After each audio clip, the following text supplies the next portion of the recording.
Hey loves, it's Britt, and in this video I'm talking about Venus inconjunct or quincunx to Neptune in Synastry. So this aspect in Synastry is very similar to the square or even the opposition, but it tends to be not as overt. So we have this vague stirring or vague feeling that this person is someone who is like the dream or the fantasy. And they both can feel this.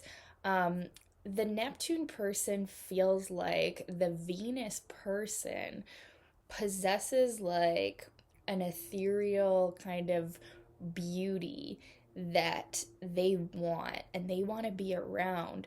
But because it's the inconjunct or the quincunx, which is like an awkward aspect to have in synastry, they don't really always make that known. So sometimes this aspect doesn't end up happening because there's this vague feeling that like maybe it's inferiority, or maybe it's like, well, I really think that person is beautiful, but for whatever reason, our lives wouldn't merge, or it can really get you like in your head, the inconjunct aspect. So there's less like overt action and like pursuing of the connection, but the feeling is still there. The Neptunian impulse to merge souls and the Neptunian impulse to feel that this is the most divine, beautiful, ethereal soulmate person that you've ever known.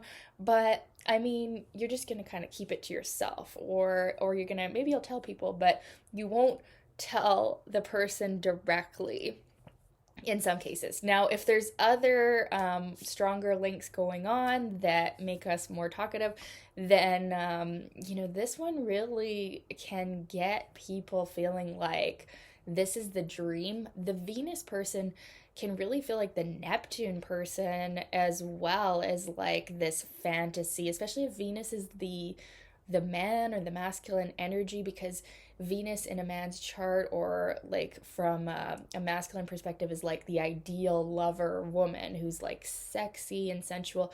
So when this aspect is happening, then it can really show that like they feel like this could be the dream woman, but at the same time, she's very elusive, or she's very like she's not telling him that she feels the same way, right? She's maybe, or maybe she's unavailable, right? That the quincunx can show awkward situations where it's like someone is not available, right? Like they're in another relationship, they live in a different part of the world, or they don't know that you exist, these kind of things, right? That happen with Neptunian connections. So, but even, yeah, if the Venus person is the feminine or the female person, they still can feel like this person, there's something about them that's very dreamy. Maybe they're artistic. Maybe they're like kind of spiritual. They're like a spiritual guru or something. This would be a common aspect to see between guru and disciple when some naughty stuff is going to go down.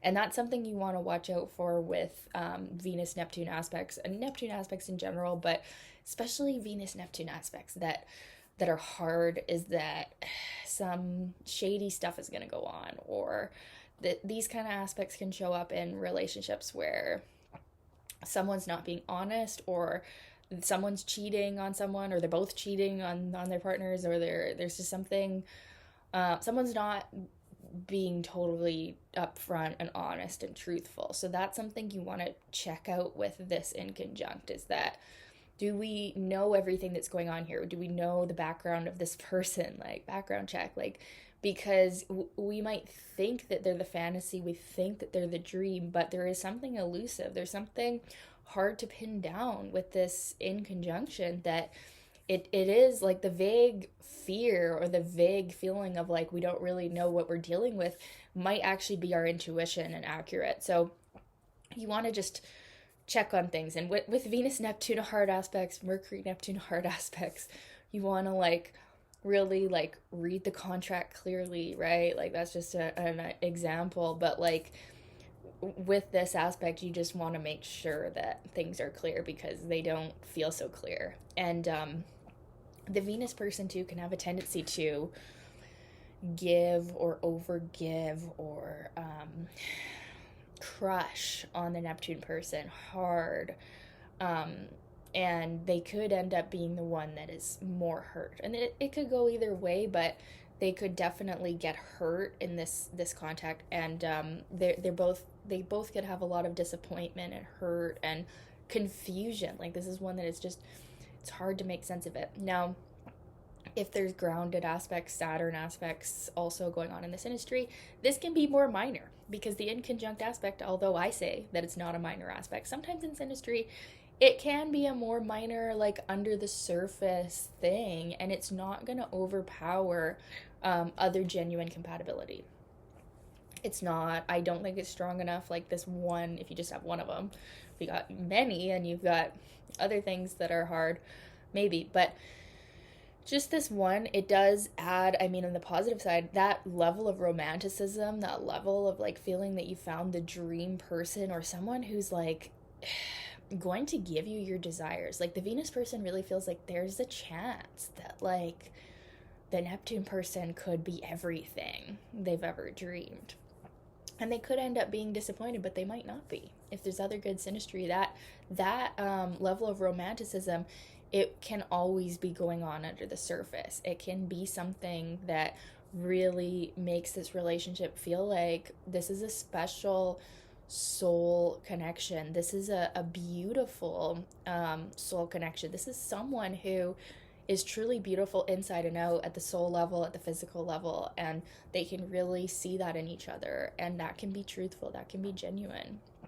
It can really show that you're seeing someone at the soul level. You're seeing beyond their flaws, which if you've checked them out and you've figured out this is real, like this is not just a fantasy, then that like fantasy level feeling can continue throughout the entirety of the relationship. So it can end up being a very beautiful thing, but it's definitely like a handle with care or caution warning label that should be with this aspect. Yeah, those inconjuncts to Neptune in synastry, they're wild. They're confusing because it's just like a vague, dreamy feeling that can be hard to pin down and can really cause people to act a little bit crazy. But yeah, with this one, it's more going on under the surface. It's more fantasies in your head, at least I found, rather than like acting on those fantasies. So it can be a interesting thing to see.